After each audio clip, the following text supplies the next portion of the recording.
If you're into horror movies, I'm sure you've seen the iconic clown and red balloon from this film. Based on a book from the twisted mind of Stephen King, this film is terrifying, but also a lot of fun. That's why today on The Summarizer, It, Chapter 1.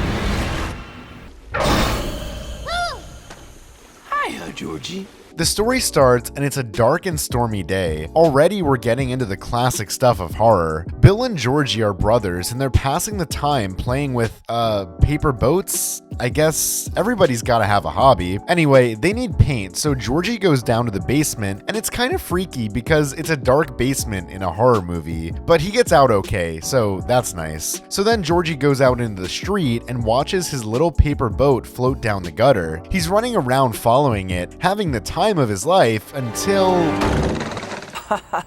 What a story, Mark. But I guess he's okay because he's back up and running in no time. And here's our guy, Pennywise, the lovable jokester. This is why your parents say don't talk to strangers.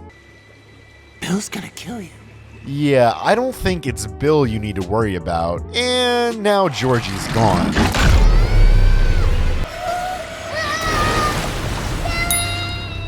Yeah, this movie doesn't ease you in. It's a real brutal start. Meanwhile, Mike, the homeschooled kid, is out here doing the old family business, which is apparently killing sheep. At school, Bill's walking around with his friends Stanley, Eddie, and Richie, and basically just trash talking. At the same time, Beverly's having trash dumped on her by the other girls as a cruel practical joke, I guess. Speaking of bullying, Mike also gets bullied by the older kids, but he's got other things to worry about, like burning zombie hands sticking out of buildings. Things go back to normal though. Whatever's happening, it's like it's not totally real. Stanley also gets attacked, but by a woman coming out of a painting instead. She's totally different, but she has the nasty ass pomegranate teeth like Pennywise, so maybe there's some connection here. Bill is trying to figure out how to rescue his missing brother because he wasn't with Georgie when Pennywise got him. He gets this nice encouragement from his father. He's dead! He's dead! She's dead! This seems weird, considering Georgie was his son. Don't you care about your own kid, dude?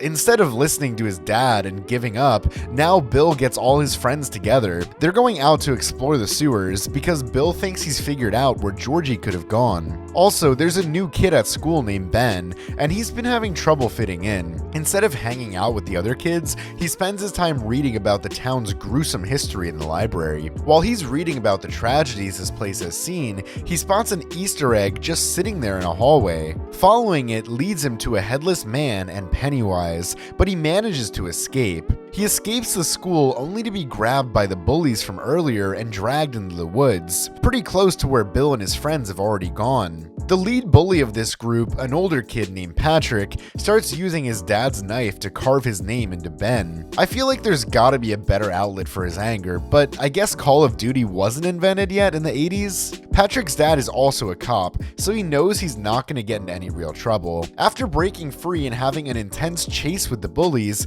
Ben ends up joining Bill and the other kids in exploring the sewer tunnels. The guys find a shoe in the tunnel belonging to Betty Ripsum, a girl who's gone missing. It's on the edge, but I can't really count this as a kill scene because we don't see it on screen. Anyway, back to the story. Patrick the bully follows, but he breaks a cardinal horror movie rule and goes into the tunnel alone. After some terrorizing from a zombie creature of some kind and a quick chase deeper into the tunnels, Pennywise finally finds him and eats him. Then we find out Beverly's dad is a real creep, like really gross, and she cuts her hair because she's angry and just generally fucked up after everything that's gone down. Everybody else is just vibing now though, hanging out on the beach. Beverly joins and everybody's just having a blast. The Losers Club, as the kids start to call themselves, head over to Ben's house where he has the walls covered in photographs and news clippings like a hard-boiled detective, and he's trying to figure out what ties all these deaths together. When people head home after, things aren't so cheery. Eddie almost gets killed by a diseased zombie, and Beverly gets attacked by her bathroom sink. Yes, her bathroom sink, spraying blood and hair everywhere. It's gross and actually way scarier than it sounds. It's like if Venom and Chewbacca had a baby. Then Bill heads down to the basement, which is still a dark horror movie basement, and there he finds Georgie. I guess we need to strike that previous kill from the record?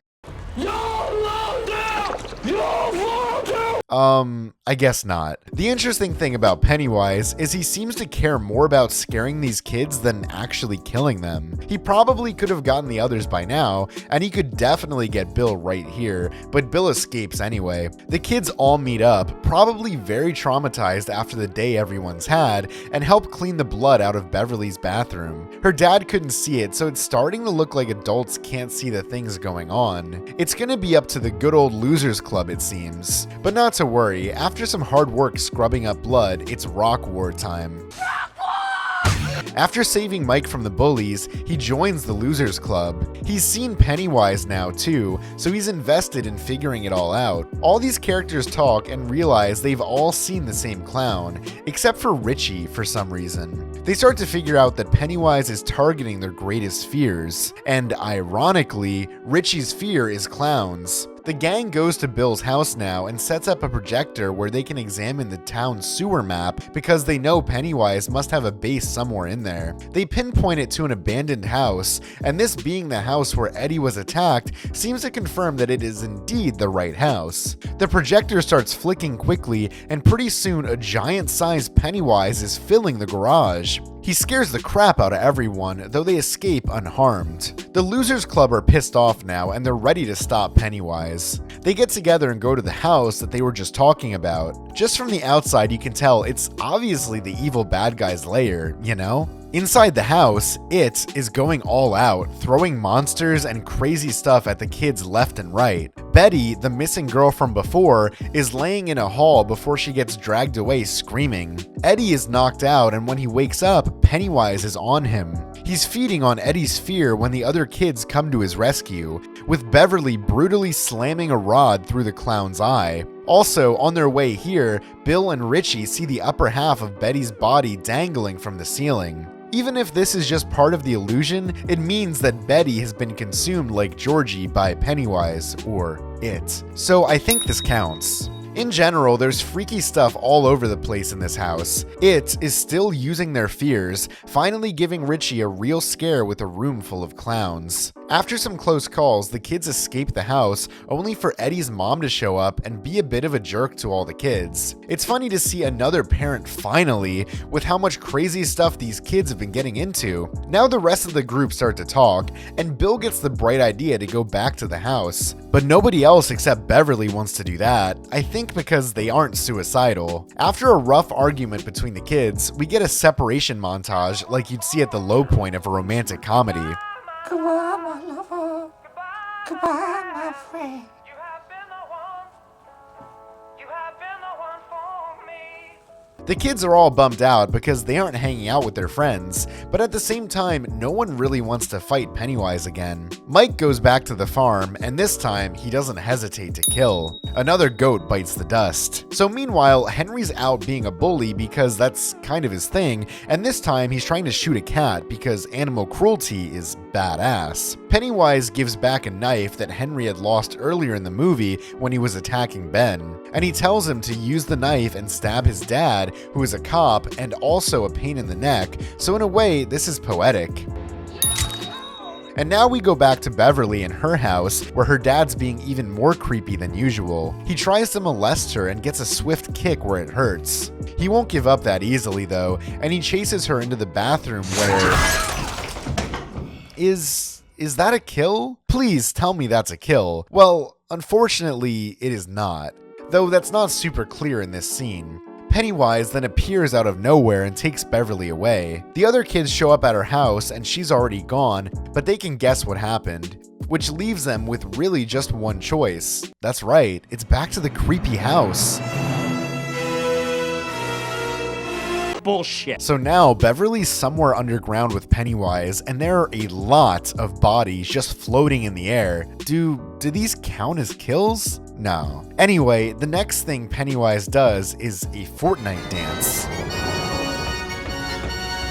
I guess this is Beverly's greatest fear. Understandable, really. If I saw this guy flexing like that while maintaining eye contact, I'd be terrified. Then Pennywise grabs her, and I gotta say, it's not looking good for Beverly. Meanwhile, the guys are using a rope to drop down the well in the house that leads to Pennywise's lair where he has Beverly. But I guess Henry didn't snap out after killing his dad, so now he's sort of mind controlled by Pennywise? Anyway, he shows up and tries to kill the kids, and Mike throws him down the well where he hits his head probably at least 5 or 6 times. Now the kids get down to the lair and they go all out because this time they remembered all the horror movies they've seen and knew not to split up. Pennywise responds by going all out too, using the zombies and painting lady we had seen before. She hot?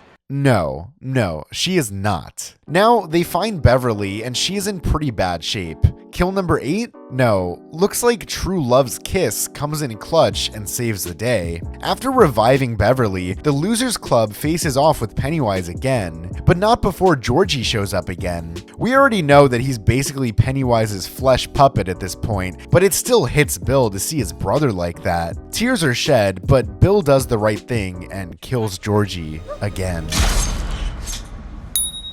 Now we get an epic fight between the kids and Pennywise. He shapeshifts a lot, gets crab arms at one point, and another time he's all tentacles. With all the kids hitting him, they realize his true weakness. It feeds on fear, and the kids aren't afraid anymore, so he starves to death. This is the end of Pennywise and of It, as his face shatters like a dinner plate and falls down a hole to somewhere? I'm not sure, but anyway, now it's over. Or is it?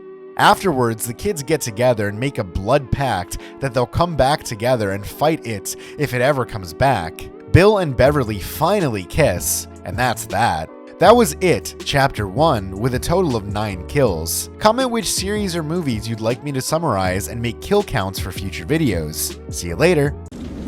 Go to work. Okay. Bye.